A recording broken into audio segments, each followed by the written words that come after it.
Observer, décortiquer, décrypter le comportement humain avec humour. J'aime regarder les gens avec Émilie sur Fréquence 8. Bonjour à toutes et à tous, bienvenue dans votre rendez-vous J'aime regarder les gens. Je suis pour cela accompagné d'Émilie qui va tenter d'analyser nos comportements du quotidien. Bonjour Émilie. Bonjour à tous, oui effectivement. Alors moi j'adore regarder les gens, leurs comportements, leurs réactions.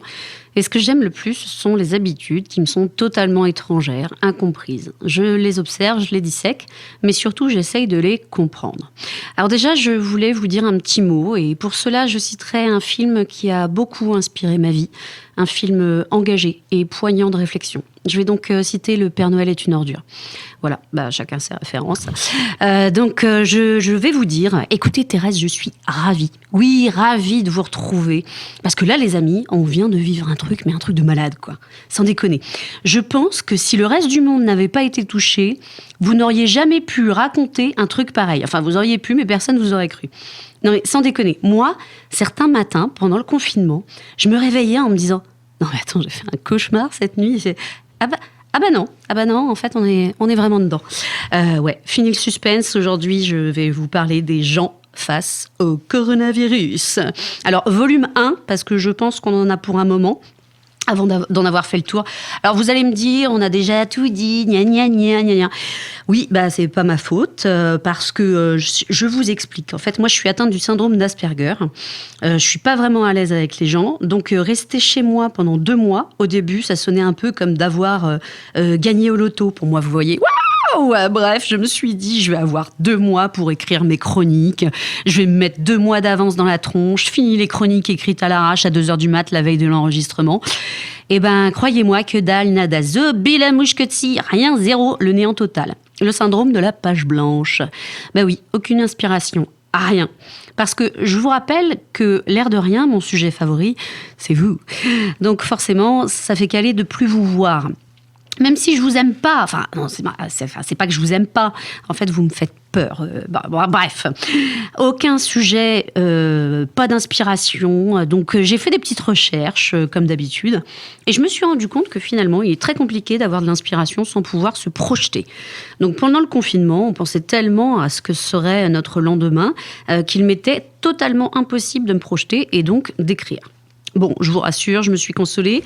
D'abord en regardant par la fenêtre, parce que je vous jette le décor, mais là où j'habite, chaque maison fait environ 2000 m² de terrain, il n'y a pas de commerce, je vis, comme on dit, en zone rurale.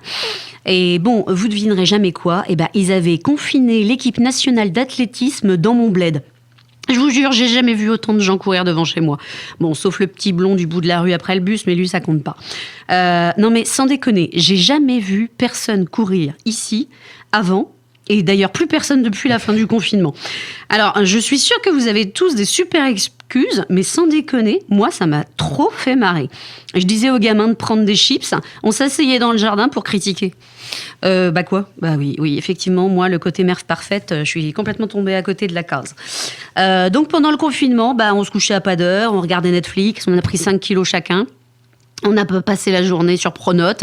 Non, mais sans déconner, Pronote. Les 15 premiers jours, moi, j'ai cru que j'allais faire une crise d'apoplexie avec cette saloperie. Autant, c'est bien quand il y a école, autant là, faut arrêter. Ou faut communiquer entre eux, ou centraliser les informations. Moi, je sais pas, entre ceux qui mettent les intégralités de leurs cours dans le petit carré où d'habitude, tu mets juste exercice 2, page 15. Non mais faut arrêter, on voit même plus les autres matières. Puis alors les autres, que quand il y a eu le confinement, on nous a dit « Ouais, tout le monde est au taquet pour vous aider ». Moi, ma fille, elle a envoyé un message à un prof concernant un exercice qu'il avait mis sur Pronote, donc du coup, on imagine qu'il sait s'en servir. Je suis pas certaine qu'on aura un jour la réponse. Et comme elle quitte l'école en septembre, je sais pas ce que ça va devenir. Peut-être qu'il répondra à la petite sœur. Enfin, j'en sais rien. Bon, bref. Bon, vous l'avez compris, on va se retrouver plusieurs fois sur le sujet, donc je préciserai quand même à chaque fois que je me moque de tous ceux qui nous ont bien fait chier pendant le confinement, et qui d'ailleurs la plupart du temps sont les mêmes qui font chier hors confinement, mais surtout que je remercie tous ceux qui ont aidé, et la plupart du temps, ce sont eux aussi qui sont cool et serviables et professionnels hors confinement.